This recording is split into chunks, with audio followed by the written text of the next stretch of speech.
Colby Alexander. And we consider traffic safety to be a very important issue in local communities. So we thought we'd throw together this little PSA to keep you safe from distracted driving on the road.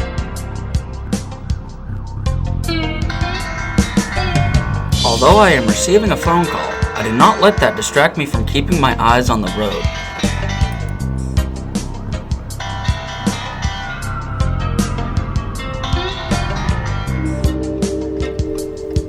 Every second that your eyes aren't on the road, you run the risk of getting yourself into a fatal crash. Though many people may not see it as a distraction, adjusting your car radio while on the road diverts your attention from details on the road that could save your life. It's always important to adjust your radio to your preferred station before taking to the road. Deciding to avoid any safety hazards during this commute, Colter pulls into a parking spot to adjust his radio.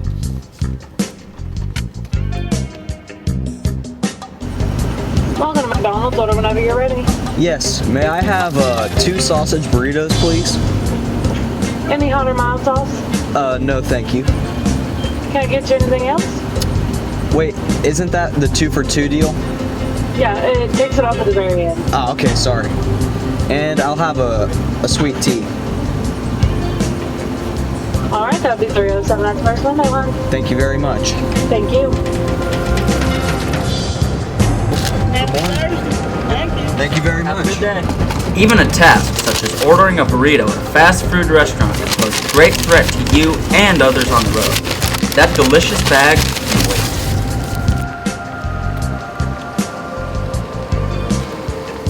wait. We reached out to our school faculty and local community leaders to discuss their opinions on local traffic safety issues. We provided them with surveys to see what they thought.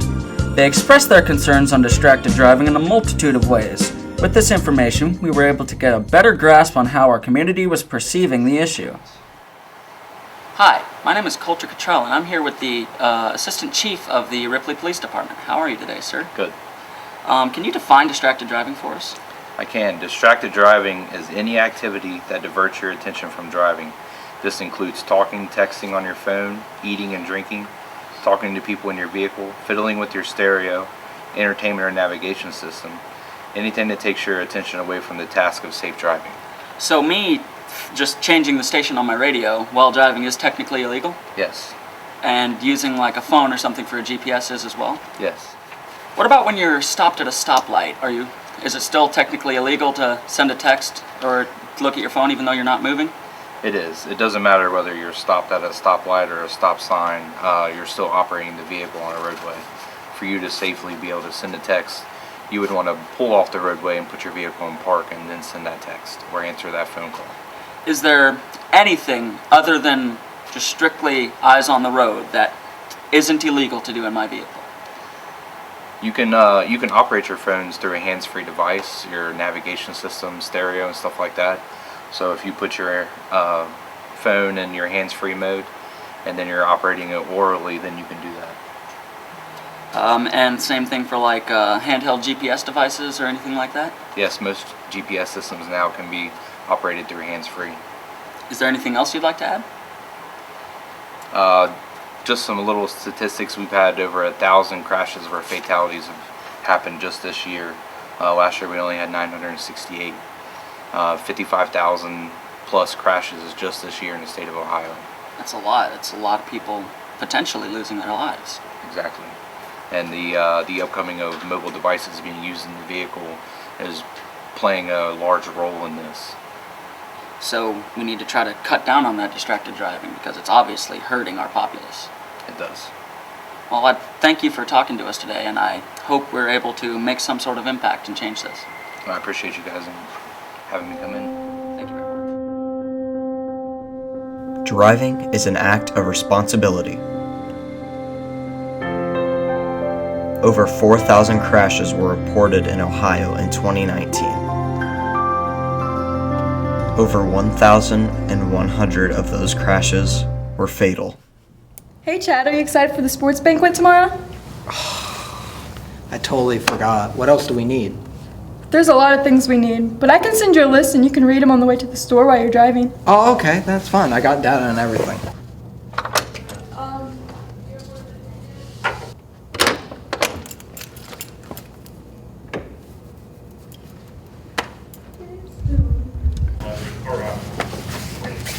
We need to have a talk, Sonny. What are we even doing in here? I don't know, this weird guy kept us in here. And no phones during this either.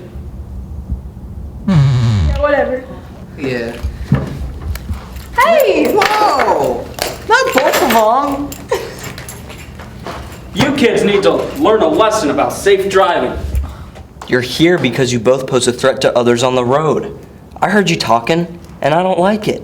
So today, I'm going to show you guys the 3 ways to avoid it, okay? Maybe we'll educate you guys some. Sound good? I want to help you out, and I want to help out others on the road. What do you say? I'm in if you're in. Okay. Okay, let's get to it.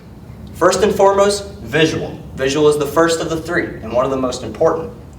Some examples of visual, like I said, is taking your eyes off of the road. Like you see something, interesting that you want to look at. Maybe a really, really bright hotel sign that's really fancy might catch your eye. And it also might lead your eyes off the road and put you into some great danger.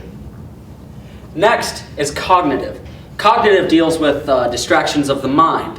You're having a bad day at work, you've had a bad morning, something's taking up your brain, you're not thinking about being safe on the road, you're not thinking about your driving rules, you're thinking about other problems, and that takes your mind off of the road. Lastly, we have manual. This applies to keeping your hands on the wheel. You take your hands off the wheel to enjoy that spicy chicken burrito from Taco Bell, you are now putting yourself and others at risk because you do not have both of your hands on that wheel. If something were to happen, you were to begin hydroplaning or skidding, and you needed to take control of your vehicle, you don't have both of your hands on the wheel to do that. And therefore, you're putting yourself and others in danger. So always, always keep both hands on the wheel.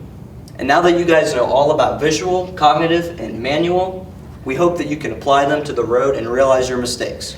And Chad, you're not going to be looking at your phone when you're going to pick up them groceries, are you? Yeah, because if you're looking at your phone, how are the things going to get to the sports banquet if you crash?